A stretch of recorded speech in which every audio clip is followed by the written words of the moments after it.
Guys, pakita ko sa imo may iro kung mga ito yung gusto niya matulog na ganyan. Kuha kang unan.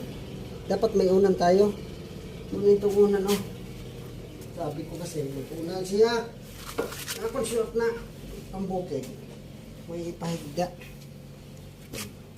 Kasi gusto niya maganyan ang istura. Ayusin mo. Ayusin pa video ha. Yan, ganyan.